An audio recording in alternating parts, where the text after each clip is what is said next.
ప్రతి నియోజకవర్గంలో 100 పడకల ఆసుపత్రి ఏర్పాటుకు కార్యాచరణ సిద్ధం చేయాలని సీఎం చంద్రబాబు అధికారులను ఆదేశించారు. వైద్య ఆరోగ్య శాఖ అధికారులతో ఆయన సమీక్ష నిర్వహించారు. అవసరాన్ని బట్టి పీహెచ్సీ, సీహెచ్సీలో వర్చువల్ వైద్య సేవలు అందించాలన్నారు. రాష్ట్రంలో కొత్తగా 13D అడిక్షన్ సెంటర్లు ఏర్పాటు చేయాలని సీఎం చంద్రబాబు ఆదేశించారు. Amaravati mega global Medicity project ఏర్పాటుకు చర్యలు చేపట్టాలన్నారు.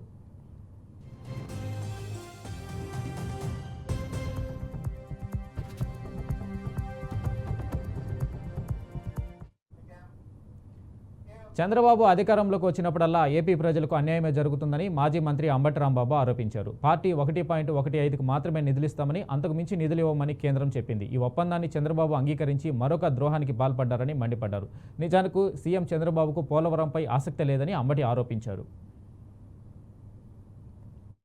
అధికారంలోకి వచ్చినప్పుడల్లా అన్యాయం జరుగుతుందని చెప్పడానికి ఇది ఒక తాజా ఉదాహరణ. ఏంటంటే ఇవాళ 1.15కు మాత్రమే కేంద్ర ప్రభుత్వం నిధులు ఇచ్చేందుకు సిద్ధపడింది. దానికి నారా చంద్రబాబు నాయుడు గారు అంగీకరించి మరొక ద్రోహానికి పాల్పడ్డారు. ఇది ఇంతకు ముందు కూడా చెప్పాను మేము చాలా సందర్భాల్లో. నేను ప్రత్యేకంగా చెప్పాను. ఇవాళ జలశక్తి వార్షిక నివేదికలో చాలా క్లియర్గా ఇచ్చారు. అయ్యా 41.15కు మాత్రమే మేము నిధులు ఇస్తాము. ఆ నిధులు కూడా 12,157.53 కోట్లు ఇచ్చి మేము తప్పుకుంటున్నాము అని చెప్పారు. అంటే ఇక్కడ గమనించాల్సింది ఏంటంటే 30,000 కోట్ల పైచిలకు పూర్తి చేస్తారు. ఇంకా 45.72కి నీరు నిలపాలి అంటే ఇంకా సుమారుగా 25,000 కోట్ల రూపాయలు కావాలి. దానికి మాత్రం ఇవ్వమని చెప్పేశారు. చేతులు ఎత్తేశారు. చంద్రబాబు నాయుడు గారు అంగీకరించారు. చంద్రబాబు నాయుడు గారు ఎందుకు అంగీకరించారంటే పోలవరం పోయినా పర్వాలేదు కానీ ఆయనకి వేరే ఇంట్రెస్టులు ఉన్నాయి. ఆ ఇంట్రెస్టులు కాపాడుకోవడం కోసం దీన్ని అంగీకరించి ఇవాళ మంట గలిపేటటువంటి కార్యక్రమం చేస్తున్నారు. ఇంకా బనకచెర్ల నీరు ఎత్తిపోతల పథకాలు ఇవేమి ఉండవు. అనుసంధానాలు అసలు ప్రశ్నే లేదు. చివరికి గోదావరి డెల్టాకు నీరు ఇవ్వడానికి కూడా పూర్తిగా పనికిరానటువంటి స్థాయిలోకి ఇవాళ మాజీ మంత్రి కాకాని గోవర్ధన్ రెడ్డి కోసం పోలీసులు ముమ్మరంగా గాలిస్తుంటే మరోవైపు ఆయన బెయిల్ కోసం ప్రయత్నాలు చేస్తున్నారు. నెల్లూరు జిల్లా పొదలకూరు మండలం తాటిపర్తిలో 250 కోట్ల రూపాయల విలువైన క్వాడ్జీ దోపిడీ చేశారని కాకానిపై కేసు నమోదైంది. ఈ కేసులో విచారణకు హాజరు కావాలని పోలీసులు ఇప్పటికే 3 సార్లు నోటీసులు జారీ చేశారు. కానీ కాకాని మాత్రం విచారణకు హాజరు కాకుండా కేసులో ముందస్తు బెయిల్ తెచ్చుకునే ప్రయత్నం చేస్తున్నారు. తాజాగా మరోసారి హైకోర్టును ఆశ్రయించారు. తనకు ముందస్తు బెయిల్ ఇవ్వడంతో పాటు కేసును క్వాష్ చేయాలని పిటిషన్ దాఖలు చేశారు. ఈ పిటిషన్ను స్వీకరించిన ధర్మాసనం విచారణను సోమవారానికి వాయిదా వేసింది.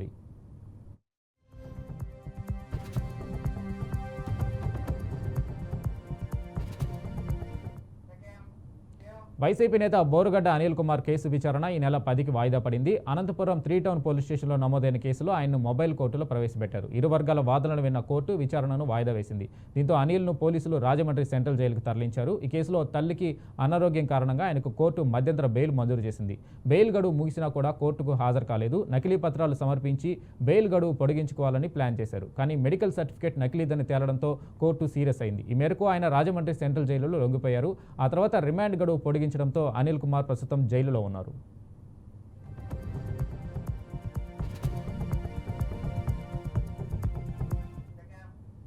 జీవితంలో మనం తీసుకునే నిర్ణయాలు మనల్ని మార్చివేస్తాయని మంత్రి నారా లోకేష్ పేర్కొన్నారు. 2019లో నాకు పరిచయం లేని నియోజకవర్గంలో పోటీ చేసి ఓడిపోయాను అన్నారు. 5,300 ఓట్ల తేడాతో ఆనాడు నేను ఓడిపోయాను. ఆ రోజు బాధ కలిగింది. రెండో రోజు నుంచి ఆ బాధ, ఆవేదన నాలో కసి పెంచిందన్నారు. ఓడిపోయిన మరుసటి రోజు నుంచి నేను మంగళగిరి ప్రజల కోసం పనిచేశాను అన్నారు. పేదలకు పట్టాభిషేకం కార్యక్రమంలో భాగంగా రెండో రోజు ఇళ్ల పట్టాలు పంపిణీ చేశారు. గత ఎన్నికల ముందు సర్వే చేశామన్నారు. మంగళగిరి, కుప్పం సర్వేలు పక్కపక్కన పెడితే మంగళగిరి వెనుక ఉన్నట్టు తెలిసిందన్నారు. అయినా మీకంటే ఒక సీట్ అయినా ఎక్కువ వస్తుందని చంద్రబాబుకు తాను చెప్పానన్నారు. దాంట్లో భాగంగా మీరందరూ నన్ను కోరారు. 2.5 దశాబ్దాల నుంచి ఇది ఒక కళ. మాకు ఇంటి పట్టాలు మాకు కావాలి, మీరు ఏం చేస్తారో మాకు తెలియదు, ఆ పట్టాలు మటుకు మాకు ఇప్పించండి అని మీరు చెప్పారు. అది ఇప్పుడు కూడా నా బాగా గుర్తు. ఆనాడు మీకు చెప్పా 3 విడతలుగా ఈ కార్యక్రమం జరుగుతుంది. కొంతమంది సులభంగా చేసానికి ఉంటుంది, అది ప్రభుత్వ నిర్ణయం మేరకు నడుస్తుంది, అది మొదటి విడతలో జరుగుతుందని చెప్పా. రెండవది ఎండోమెంట్ భూములు, ఇంకో పక్కన రైల్వే భూములది ఇంకొంచెం సమయం పడుతుందని చెప్పా. అతి కష్టమైన పని ఈ కాలువ పైన ఉన్న ఇల్లు కానివ్వండి, అటవీ భూమిలో ఉన్న ఇల్లు అది అందరితో మాట్లాడాలి, 2-3 సంవత్సరాలు పడుతుంది, బట్ నేను చేసి తీరుతానని ఆనాడు హామీ ఇచ్చా. కరెక్ట్గా 10 నెలలైంది ప్రజా ప్రభుత్వం ఏర్పడి. 10 నెలల్లో మొత్తం ఎన్యూమరేషన్ చేశాం, ఇంటికి కొలతలు తీశారు. అధికారులే కాదు, అన్ని పార్టీలకు సంబంధించిన నాయకులు వచ్చారు, కొలతలు తీశారు, వివరాలు కనుక్కున్నారు.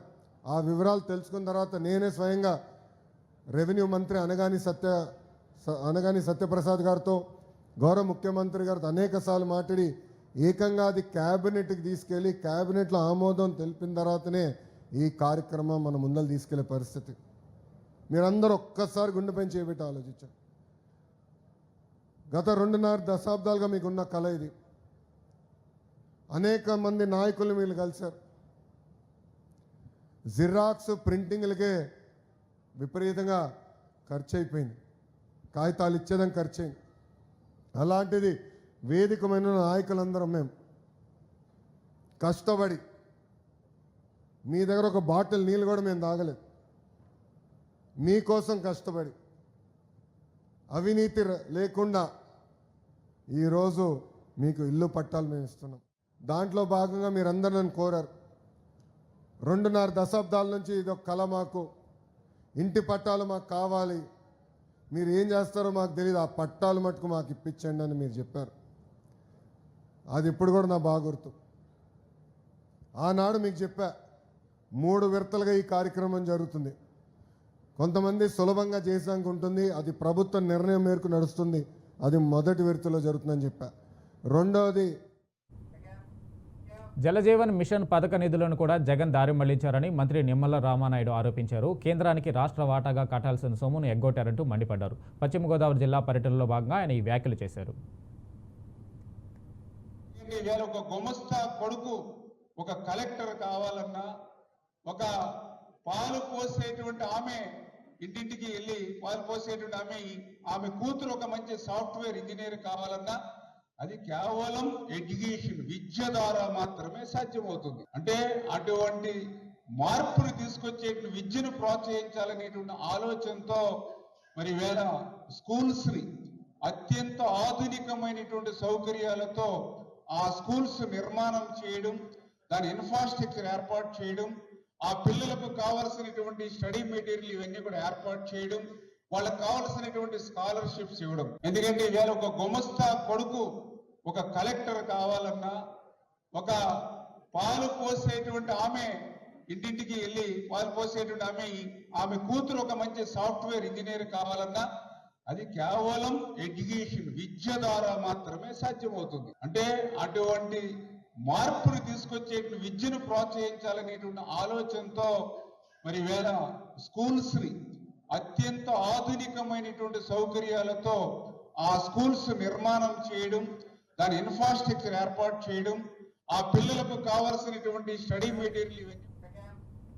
సొంత అన్న వైసీపీ అధినేత వైఎస్ జగన్పై షర్మిల కీలక వ్యాఖ్యలు చేశారు. జగన్ 5 సంవత్సరాల పాలనలో ప్రజలను మోసం చేశారన్నారు. పోలవరం విషయంలో ప్రజలకు తీరని అన్యాయం జరిగిందన్నారు. సరస్వతి పవర్ షేర్ల ఎంఓయూపై జగన్ స్వయంగా సంతకాలు చేశారని చెప్పారు.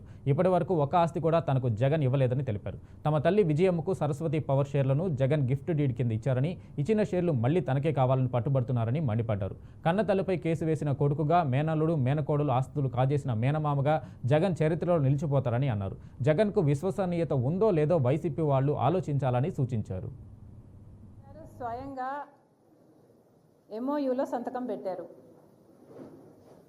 తన చెల్లెలకి, అంటే నా బిడ్డలకి ఈ ఆస్తులు అన్నట్లుగా సంతకం పెట్టారు. ఇంతవరకు కూడా ఒక్క ఆస్తి కూడా నా చేతుల్లో పెట్టలేదు. సరస్వతి సిమెంట్కు సంబంధించి ఎంఓయూలో అది నా భాగానికి వచ్చింది కాబట్టి దాన్ని జగన్మోహన్ రెడ్డి గారు గిఫ్ట్ డీడ్ చేశాడు విజయమ్మ గారికి, నాకు కాదు. గిఫ్ట్ ఇచ్చేశాక షేర్స్ని ఇప్పుడు జగన్మోహన్ రెడ్డి గారు తల్లి మీదనే కేసు వేసి ఇచ్చిన షేర్లని నాకు మళ్ళీ వెనక్కి కావాలి అని అడుగుతున్నారు. ఇది జగన్మోహన్ రెడ్డి గారు ఆయన తల్లికి చేస్తున్న మోసం. జగన్మోహన్ రెడ్డి గారు నన్ను ఎఫెక్ట్ చేసే స్థాయి దాటిపోయారు. Jagan Reddy does not affect me anymore. నాకు ఆస్తులు ఇస్తాడా ఇవ్వడా అన్నది I don't care. Amaravati Velagapudi సచివాలయంలో జరిగిన అగ్ని ప్రమాద ప్రదేశాన్ని సీఎం చంద్రబాబు నాయుడు పరిశీలించారు. అగ్ని ప్రమాదం ఎలా జరిగింది, ఏ సమయంలో చోటు చేసుకుందని సీఎం అధికారులను అడిగి తెలుసుకున్నారు. ముఖ్యమైన ప్రాంతాల్లో ప్రతి చోట సీసీ కెమెరాలు ఏర్పాటు చేయాలని, తద్వారా ప్రమాదానికి గల కారణాలు తెలుసుకోవడానికి అవకాశం ఉంటుందని అన్నారు. సచివాలయంలో అన్ని చోట్ల భద్రతా ప్రమాణాలని పాటిస్తున్నారా లేదా అన్నది ఆడిట్ చేయాలని అధికారులకు సూచించారు. అనంతరం మొదటి బ్లాక్లోని బ్యాటరీ రూమ్ను కూడా సీఎం పరిశీలించారు. అక్కడ అపరిశుభ్రతపై అసంతృప్తిని వ్యక్తం చేసి 24 గంటల్లో చెత్తనంతా క్లీన్ చేయాలని ఆదేశించారు. పని ప్రదేశాల్లో ఎక్కడా తాత్కాలికంగా కూడా చెత్త కనబడడానికి వీల్లేదని అన్నారు.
ఏపీ కాంగ్రెస్ చీఫ్ వైఎస్ షర్మిలను స్టార్ డీజీ లోన్స్ అధినేత BRK news chairman Bolla Ramakrishna కలిశారు. హైదరాబాద్లోని షర్మిల నివాసానికి వెళ్లి ఆయన మర్యాదపూర్వకంగా భేటీ అయ్యారు. అంతకుముందు షర్మిలకు పుష్పగుచ్చం ఇచ్చి అభినందించారు. ఈ సందర్భంగా తాజా రాజకీయ పరిణామాలపై చర్చించారు.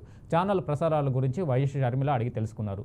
నిష్పక్షపాతంగా సాగుతున్న ఛానల్ ప్రసారాలపై షర్మిల సంతోషం వ్యక్తం చేశారు. మున్ముందు మరిన్ని లక్ష్యాలను అధిగమించాలని ఆకాంక్షించారు. వైఎస్ షర్మిల రాజకీయ భవిష్యత్తు మున్ముందు ఉన్నత శిఖరాలకు చేరుకోవాలని బొల్లా రామకృష్ణ అభిలాషించారు. రేపు పుట్టినరోజు జరుపుకోబోతున్న బొల్లా రామకృష్ణకు వైఎస్ షర్మిల శుభాకాంక్షలు చెప్పారు. వ్యాపార, వ్యక్తిగత జీవితాల్లో మరింత విజయవంతం కావాలని షర్మిల కాంక్షించారు.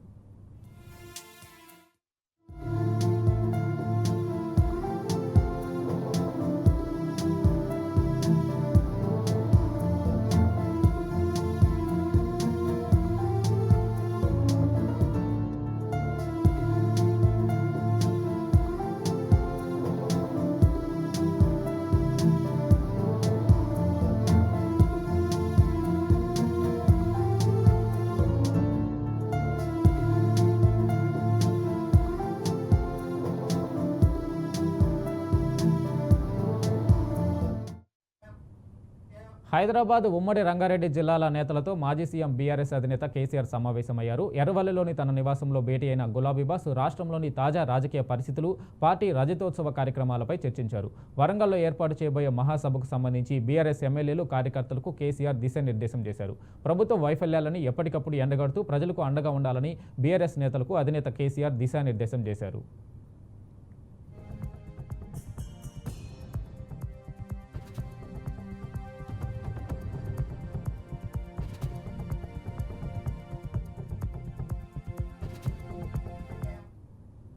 యాదాద్రి పవర్ ప్లాంట్లో ఇళ్లు కోల్పోయిన వారికి టీజీ జెన్కోలో ఉద్యోగ నియామక పత్రాలు అందించారు డిప్యూటీ సీఎం బట్టి విక్రమార్క. పవర్ ప్లాంట్లో ఇళ్లు, భూములు కోల్పోయిన వారిని అన్ని విధాలా ఆదుకోవాలని సీఎం రేవంత్ రెడ్డి తాను బాగా ఆలోచించి అర్హులైన 112 మందికి నియామక పత్రాలు అందిస్తున్నామని అన్నారు.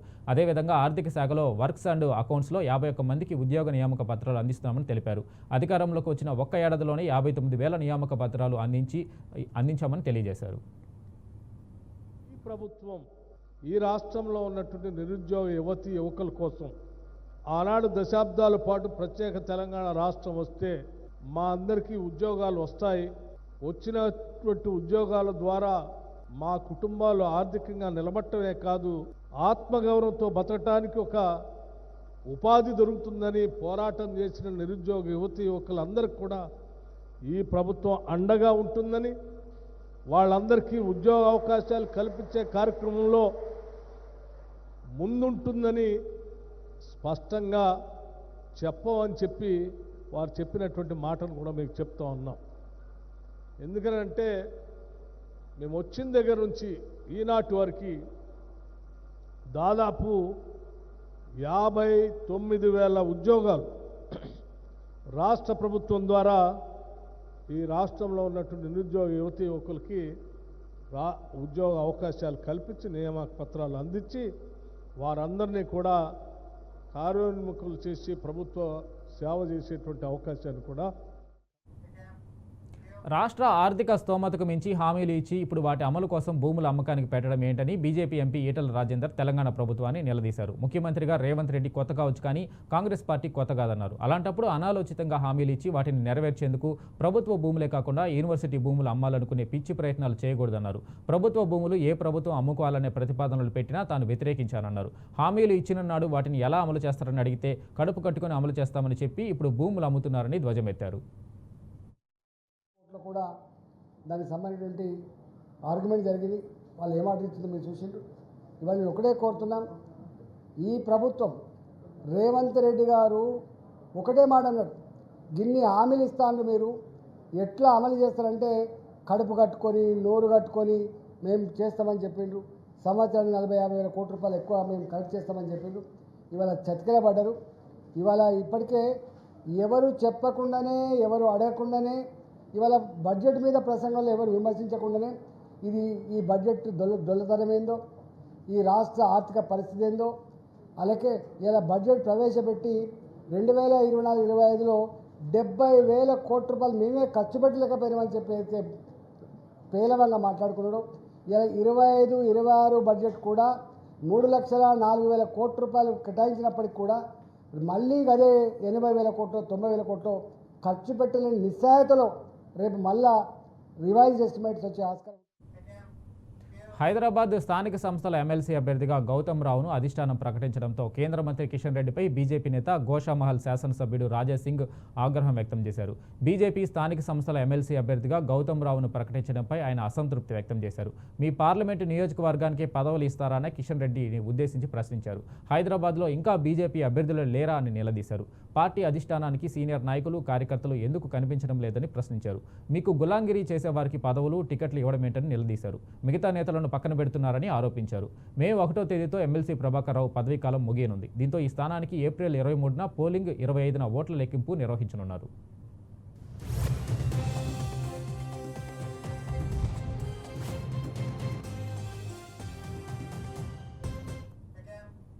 కంచె గచ్చిబౌలి భూముల వ్యవహారంపై డిప్యూటీ సీఎం బట్టి విక్రమార్క ఉన్నతాధికారులతో సమావేశమయ్యారు. వివాదాస్పదంగా మారిన 400 ఎకరాల భూమిలో ప్రభుత్వం చెట్లు కొట్టివేయడంపై గురువారం సుప్రీంకోర్టు సీరియస్ కావడంతో ఈ భేటీకి ప్రాధాన్యత సంతరించుకుంది. 3 రోజుల్లో 100 ఎకరాల భూమి చదును పేరుతో చెట్లు నరికివేయడంపై తీవ్ర ఆగ్రహం వ్యక్తం చేసింది. ఆ భూమిలో తదుపరి విచారణ వరకు ఎలాంటి పనులు చేపట్టవద్దని ప్రభుత్వానికి ఆదేశాలు జారీ చేసింది ధర్మాసనం. ఈ క్రమంలో ఈ భూమి వివాదాన్ని పరిష్కరించేందుకు సీఎం రేవంత్ రెడ్డి 3 మంత్రులతో ఓ ప్రత్యేక కమిటీని వేశారు. ఈ కమిటీలో బట్టి విక్రమార్క, మంత్రులు శ్రీధర్ బాబు, పొంగులేటి శ్రీనివాసరెడ్డి సభ్యులుగా ఉన్నారు. ఈ కమిటీ హెచ్సియు ఎగ్జిక్యూటివ్ కౌన్సిల్, విద్యార్థులు, జేఏసీ, సివిల్ సొసైటీ గ్రూపులతో చర్చించనుంది. ఈ క్రమంలో బట్టి విక్రమార్క పలు విభాగాల ఉన్నతాధికారులతో అత్యవసర సమావేశం నిర్వహించారు.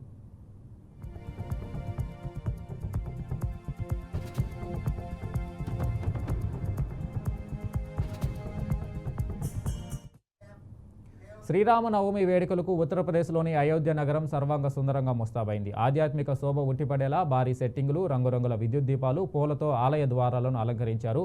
అయోధ్యలో ఎటు చూసినా రామనామ సంకీర్తనలతో ఆధ్యాత్మిక వాతావరణం నెలకొంది. ఈ సందర్భంగా భక్తులు అధిక సంఖ్యలో ఆలయానికి తరలివస్తున్నారు.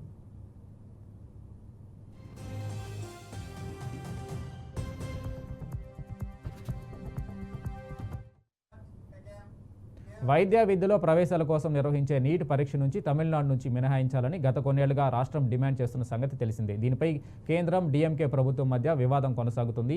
ఈ పరిణామాల వేళ స్టాలిన్ సర్కారుకు గట్టి ఎదురుదెబ్బ తగిలింది. తమిళనాడు పంపిన నీట్ వ్యతిరేక బిల్లును రాష్ట్రపతి ద్రౌపది ముర్ము తిరస్కరించారు. ఈ విషయాన్ని సీఎం స్టాలిన్ శాసనసభలో వెల్లడించారు. ఈ అంశంపై తమిళనాడు సర్కారు అన్ని వివరణలు ఇచ్చినప్పటికీ నీట్ నుంచి మన రాష్ట్రాన్ని మినహాయించేందుకు కేంద్రం తిరస్కరిస్తుంది. ఇది దక్షిణాది రాష్ట్రాన్ని అవమానించమేనని, మన అభ్యర్థులను తిరస్కరించ నిరాకరించవచ్చు కానీ మన పోరాటాన్ని ఆపలేరు. ఈ నిర్ణయాన్ని సవాల్ చేసేందుకు న్యాయపరమైన మార్గాలను అన్వేషిస్తాం, న్యాయ నిపుణులను సంప్రదిస్తామని స్టాలిన్ అసెంబ్లీలో తెలిపారు. దీనిపై సమగ్రంగా చర్చించేందుకు ఏప్రిల్ 9న అఖిలపక్ష సమావేశానికి పిలుపునిచ్చారు.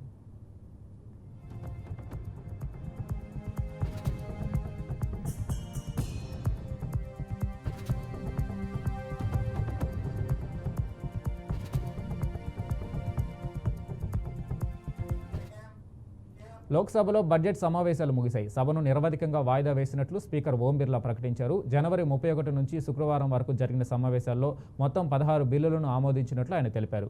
వక్ఫ్ బిల్లు 2025తో సమాజంలో శాశ్వత విభజనను తీసుకొచ్చేందుకు భారతీయ జనతా పార్టీ ప్రయత్నిస్తుందంటూ కాంగ్రెస్ అగ్రనాయకురాలు సోనియా గాంధీ చేసిన విమర్శలపై దుమారం రేగింది. ఇవాళ ఉదయం సభ ప్రారంభమైన వెంటనే ప్రజాస్వామ్యంపై సోనియా చేసిన వ్యాఖ్యలకు గాను క్షమాపణ చెప్పాలని అధికార పక్ష నాయకులు డిమాండ్ చేశారు.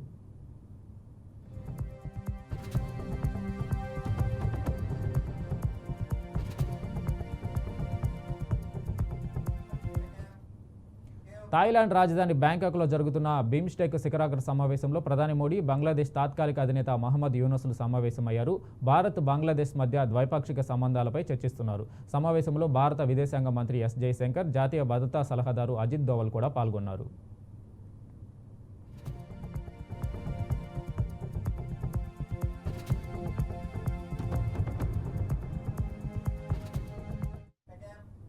వక్ఫ్ సవరణ బిల్లు పార్లమెంటు ఉభయ సభల్లో ఆమోదం పొందింది. ఇక బిల్లు రాష్ట్రపతి భవన్కు వెళ్లనుంది. రాష్ట్రపతి ద్రౌపది ముర్ము ఆమోదం తెలిపితే చట్టంగా మారనుంది. బిల్లు చట్టంగా మారకముందే సుప్రీంకోర్టు తలుపులు తట్టాలని కాంగ్రెస్ భావిస్తుంది.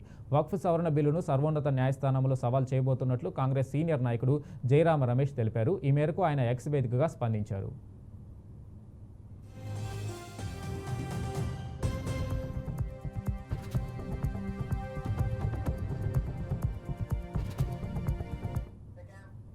వక్ఫ్ సవరణ బిల్లుకు పార్లమెంట్ ఆమోదం తెలిపింది. ఈ బిల్లుకు గ్రీన్ సిగ్నల్ పడిన వెంటనే దేశంలోని అనేక రాష్ట్రాల్లో పెద్ద ఎత్తున ముస్లిం సంఘాలు భారీ నిరసన ర్యాలీలు చేపట్టాయి. తమిళనాడు, ఢిల్లీ, ఉత్తరప్రదేశ్, కేరళ, బీహార్, పశ్చిమ బెంగాల్ తదితర రాష్ట్రాల్లో హై అలర్ట్ ప్రకటించారు.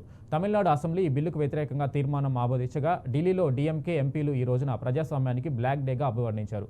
అలాగే అఖిల భారత ముస్లిం పర్సనల్ లా బోర్డు దేశవ్యాప్తంగా ఆందోళనకు పిలుపునిచ్చింది. ప్రతిపక్ష పార్టీలు ఈ బిల్లును కోర్టులో సవాల్ చేసేందుకు సిద్ధమవుతున్నాయి. భోపాల్లో కొంతమంది ముస్లిం మహిళలు ఈ బిల్లుకు మద్దతుగా ర్యాలీ నిర్వహించారు. కోల్కతాలో ముస్లింలు భారీ ర్యాలీ నిర్వహించారు. కాగా శుక్రవారం సాయంత్రానికి ఈ ఆందోళనలు మరింత ఉధృతమయ్యే అవకాశం ఉండగా ఎలాంటి అవాంఛనీయ ఘటనలు జరగకుండా ఆయా రాష్ట్రాలు భారీగా పోలీసు బలగాలను మోహరించాయి. మరోవైపు ఈ బిల్లుకు వ్యతిరేకంగా కాంగ్రెస్, మజ్లిస్ పార్టీలు సుప్రీంకోర్టును ఆశ్రయించారు. ముస్లింలకు జరుగుతున్న అన్యాయాన్ని అడ్డుకోవాలన్నారు.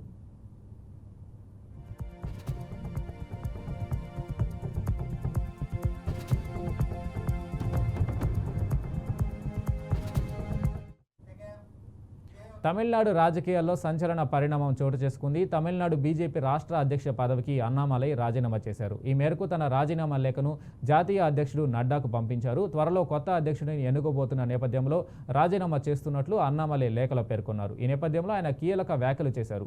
తమిళనాడు బీజేపీ అధ్యక్ష రేసు నుంచి తప్పుకుంటున్నట్లు అన్నామలై ప్రకటించారు. తనకు తానుగా ఈ రేసుకు దూరంగా ఉన్నట్లు చెప్పారు. పార్టీకి మంచి భవిష్యత్తు కోరుకుంటున్నట్లు చెప్పారు. కాగా తమిళనాడులో కాషాయ పార్టీకి కొత్త ఊపు తీసుకొచ్చిన నేతల్లో అన్నామలై కీలకంగా వ్యవహరించారు. இந்த கட்சியில் நிறைய பேர் உயிரை கொடுத்து இந்த கட்சியை வளர்த்திருக்கிறாங்க. புண்ணியவர்கள் இருக்கக்கூடிய கட்சி. புதிய மாநில தலைவருக்கான போட்டியில் நான் இல்லை. சரியானே? அடுத்தது அது ஏன் இன்னைக்கு நாளைக்கு நீங்க அப்படியே ஒரு நியூஸை போட்டு அண்ணாமலை டெல்லி போறாரு, அண்ணாமலை இவரை கை காட்டினாரு, அண்ணாமலை இவரை கை காட்டல, இந்த எந்த வம்பு சண்டைக்கு நான் வரலீங்கன்னா நான் போட்டியில் இல்லை.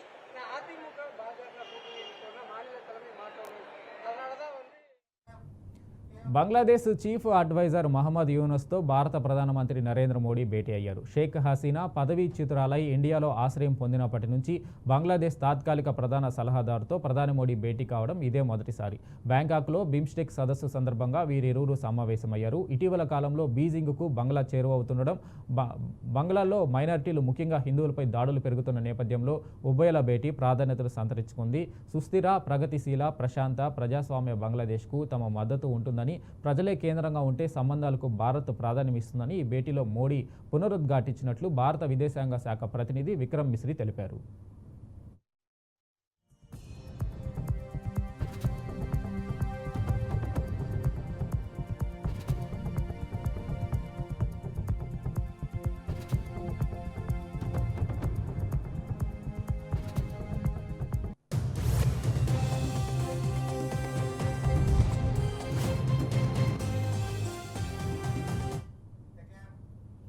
అమెరికా అధ్యక్షుడు డొనాల్డ్ ట్రంప్ పరస్పర సుంకాల ప్రకటనపై కెనడా తీవ్రంగా స్పందించింది. అమెరికా నుంచి దిగుమతి చేసుకునే కొన్ని ఆటో పరిశ్రమ ఉత్పత్తులపై 25% సుంకాలు విధిస్తామని ప్రకటించింది.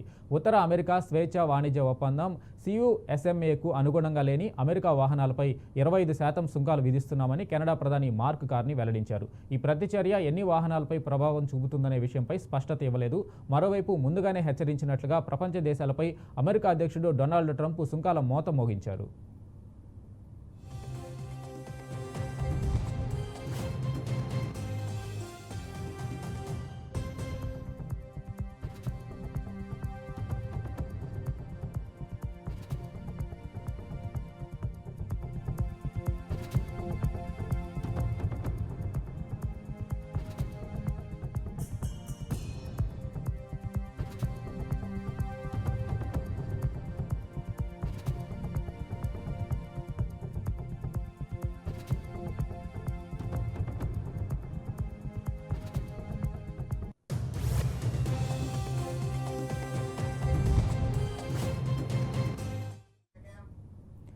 ట్రంప్ టారిఫ్ దెబ్బకి భారత స్టాక్ మార్కెట్లు విలవిల్లాడాయి. అమెరికా సుంకాల దెబ్బకి శుక్రవారం స్టాక్ మార్కెట్లు భారీ నష్టాలను చవిచూసింది. ఈ క్రమంలో పెద్ద ఎత్తున స్టాక్ మార్కెట్లు పతనమయ్యాయి. దీంతో భారీ నష్టాలతో స్టాక్ మార్కెట్లు ముగిశాయి. సెన్సెక్స్ 931, నిఫ్టీ 346 పాయింట్ల నష్టాన్ని చవిచూసింది. ఈ నేపథ్యంలో 9.5 లక్షల రూపాయల కోట్ల ఇన్వెస్టర్ల సంపద ఆవిరైంది. దీంతో 23,000 దిగువకు నిఫ్టీ పడిపోయింది. 76,000 దిగువకు సెన్సెక్స్ పతనమైంది. దాదాపు అన్ని రంగాల సూచీలు భారీగా పడిపోయాయి. మెటల్ ఇండెక్స్ 6% పైగా నష్టపోయింది.